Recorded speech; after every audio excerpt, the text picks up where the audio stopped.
I get questions from guys all the time about why what they're currently doing for rehab isn't working and how posture is different.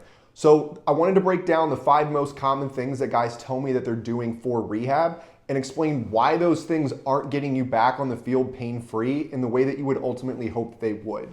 So the 5 things that we're going to break down are going to be bands and shoulder strength, hip mobility routines, general physical therapy, chiropractic, and then ice and Advil.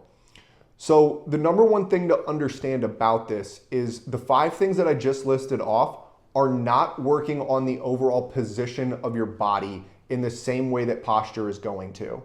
So when we're talking about bands and shoulder strengthening exercises, most commonly you're going to be coming back from some sort of arm injury, whether it's a pronator strain, ulnar nerve, some UCL strain, bicep tendonitis, shoulder labrum, rotator cuff, those sorts of things.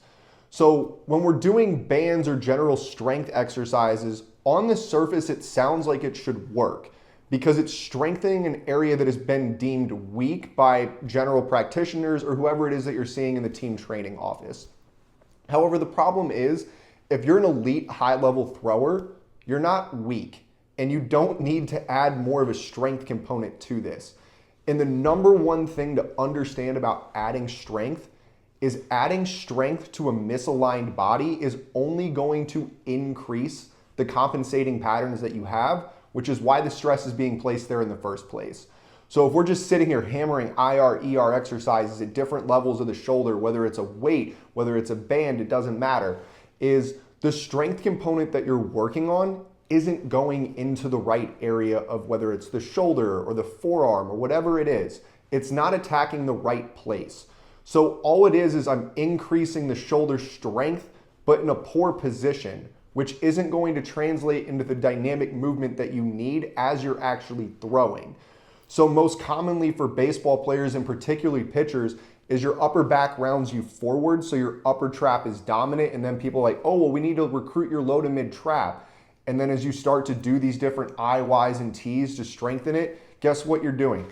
This motion over and over again with your rib cage lifting up, which isn't patterning the core stability that we need to rotate. So yeah, you're getting your low to mid trap to activate, but you're doing it in a compensatory way that isn't going to translate to the field, which is why when you continue to throw, your body isn't moving any differently and the same level of stress or even more stress is going into the area that you're trying to strengthen from doing these bands and shoulder strengthening work.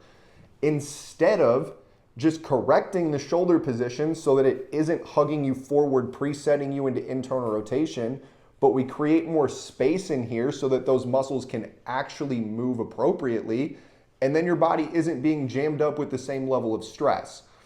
So it's not that bands and shoulder strengthening work are bad. It's just it's not the only thing that you can do.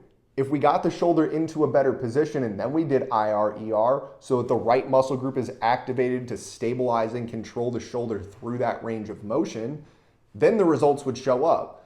But you're missing 50% of the equation if you're only working on the strength and you're not trying to change the position that the body is actually in. The next thing that we're going to talk about is going to be hip mobility routines. And the number one thing that you'll hear guys do is like, oh, I do static stretching or I do hip 90-90s. Well, both of those things generally don't work. And if they did, we would see a far larger percentage of people not have flexibility or mobility issues. So the main 2 reasons that stretching and hip mobility routines don't work is you aren't meeting the concept of something called muscle creep.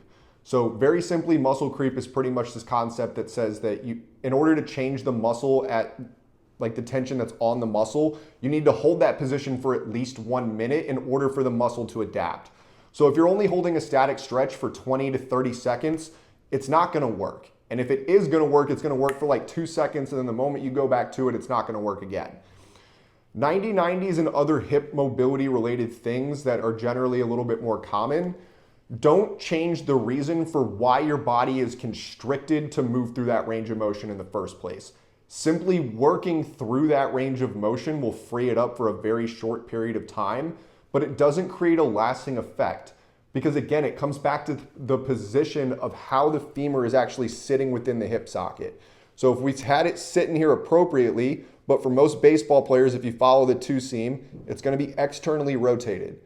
So unless we change the position of that bone to get it into a more neutral position, you can do all of the mobility exercises that you want, but it isn't truly going to change the hip from a mobility sense, and it's not going to change it from a stability sense because the muscle and the bone are improperly positioned, trying to do a job that they're meant to do, but now something else has to compensate to help it. That needs a helper, that needs a helper, and now there's this chain reaction effect. So if 90-90s and static stretching truly worked, you would actually see results from what you're doing. But instead of changing how that bone is positioned in the hip, you're keeping it here and then continuing to stretch it on top of that bad position, as opposed to just simply changing the position it's in, which is the reason for why it's constricted in the first place. Physical therapy is very, very hit or miss. There are fantastic physical therapists out there, and I'm certainly not against physical therapy, but general physical therapists, in terms of going to a non-sport specific person to help you with your baseball rehab, is the largest mistake that I made with my youth career. I didn't have anybody around me that was that specific sport person, and they weren't able to help me with my rehab in terms of throwing. They weren't able to explain to me why I was doing the specific exercises that I was doing for my rehab. And it was very hard for me to buy into just, hey, here's your list of exercises, go do it, without understanding the thought process and the reason behind it. So if you have somebody that you trust enough to sit down and they can explain what it is that you're doing and why, and give you the thoughts and rationale to create that buy-in, you probably have somebody that's pretty sound in what they're doing, particularly if they're looking at your whole body. But the biggest mistake that physical therapy makes is they look at where the site of the pain or injury is at.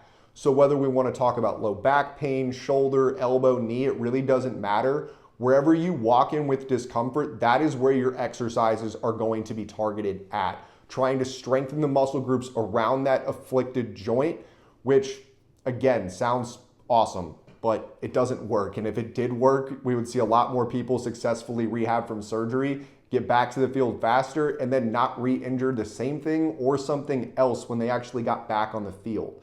So physical therapy is oftentimes going to incorporate some soft tissue work, which is really good at getting muscle tension and inflammation to go down, which is some of the reason that the discomfort is there. But we aren't attacking the entire structure of the problem that's leading into it. Without getting into too much about it, there's this thing within your body called fascia. And essentially it's connective tissue that connects all the way from the bottom of your foot to the top of your head. There's different lines of it, whether we want to go rotational from the spiral line, we want to look at the frontal plane, the sagittal plane, it doesn't matter. But the body and the connective tissue here is going from ground up. So if we're only working on one segment of that tissue, then we're missing the other parts of it that then lead with the force transfer from the ground up into the arm. So whether it's low back, shoulder, or elbow, there has to be more of a whole body approach to it. And there are some physical therapists that take that approach, but it is not a one-size-fits-all rehab. The biggest difference between posture and chiropractic is they're both working on realignment, but how they do it is entirely different. I think there's two different types of chiropractors. There's what I like to call the snap, crackle, pop, that just has you walk in, they adjust you, you walk out the door, and then you come back a week later for the same adjustment. The reason that you have to go back is because your body doesn't know how to hold the new position that the chiropractor adjusted you into. If there's one thing to remember about this, it's that muscles move bones, not the other way around. So if we retrain the muscle on how to hold you in that position for longer, then chiropractic can be an entirely great solution. The other side that you get with chiropractors are the people who actually give you exercises to do on top of the adjustments. And those are gonna have a much higher hit rate on the success than the people who are just in there cracking you into a position and saying, I'll see you for 5 minutes and then see you a week later.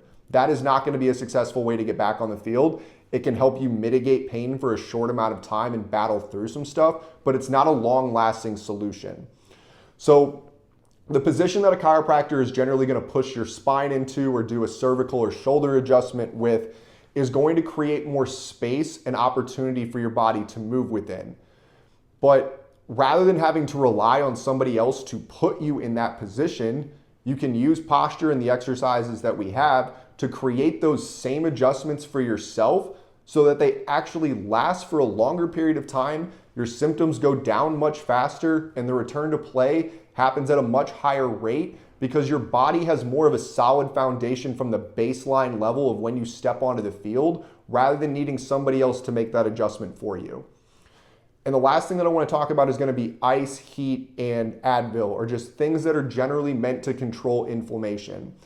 They are more of what I would call somewhat preventative, but not preventative at all. They're reactionary to a problem that has already happened.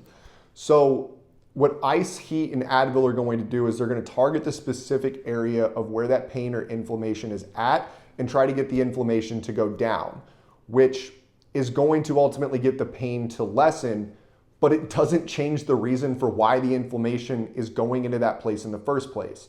It's going there because it's being overstressed, and it's being stressed because of how your body is moving. So we can continue to run on this hamster wheel of let me try to affect the inflammation after the inflammation has already happened, or we could get in front of the 8-ball and change the reason for why the inflammation there is occurring in the first place.